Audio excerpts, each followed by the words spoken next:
దేవుని పరిశుద్ధ నామానికి స్తోత్రాలు. ఈ రోజున యెషయా గ్రంథము 65వ అధ్యాయము.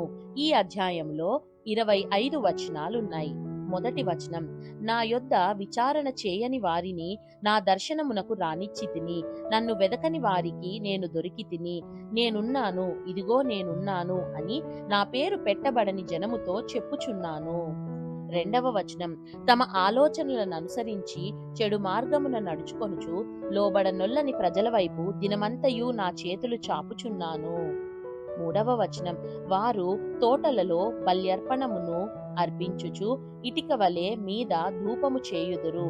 నా భయము లేక నాకు నిత్యము కోపము కలుగజేయుచున్నారు. నాలుగవ వచనం, వారు సమాధులలో కూర్చుండుచు రహస్య స్థలములలో ప్రవేశించుచు పంది మాంసము తినుచుందురు. అసహ్య పాకములు వారి పాత్రలలో ఉన్నవి.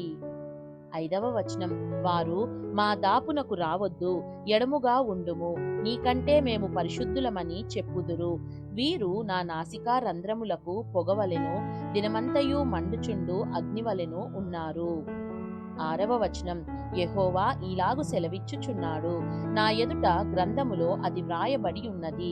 ప్రతికారము చేయక నేను మౌనముగా నుండను.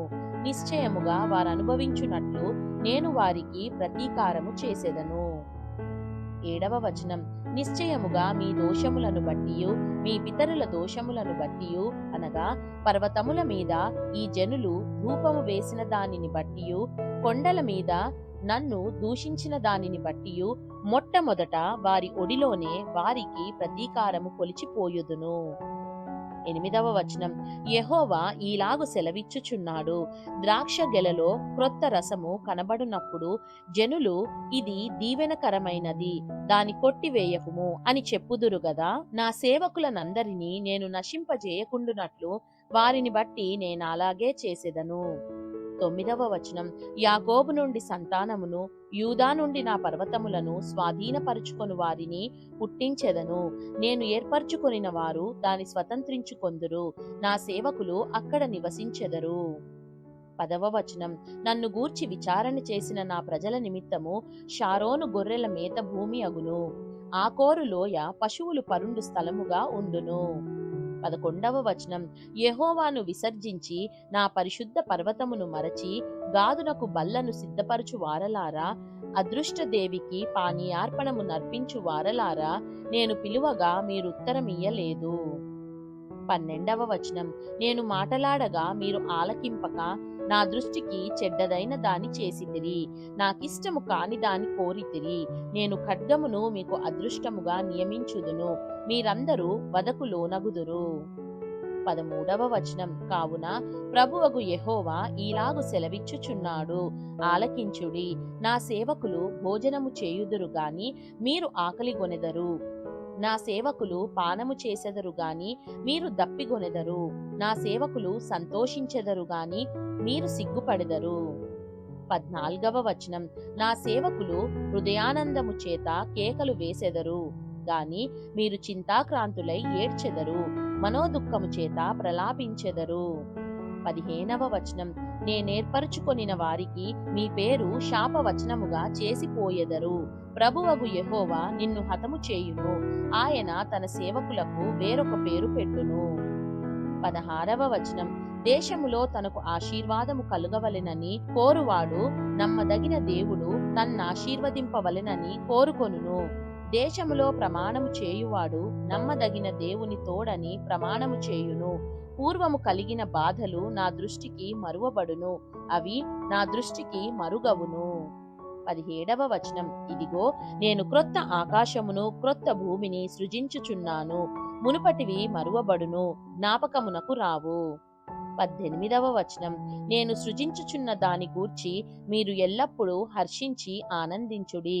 నిశ్చయముగా నేను యెరూషలేమును ఆనందకరమైన స్థలముగాను ఆమె ప్రజలను హర్షించు వారినిగాను సృజించుచున్నాను.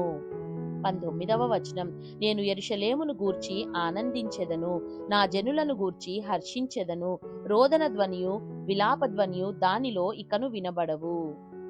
20వ వచనం, అక్కడ ఇకను కొద్ది దినములే బ్రతుకు శిశువులుండరు, కాలము నిండని ముసలివారుండరు. బాలురు 100 సంవత్సరములు వయస్సు గలవారై చనిపోవుదురు.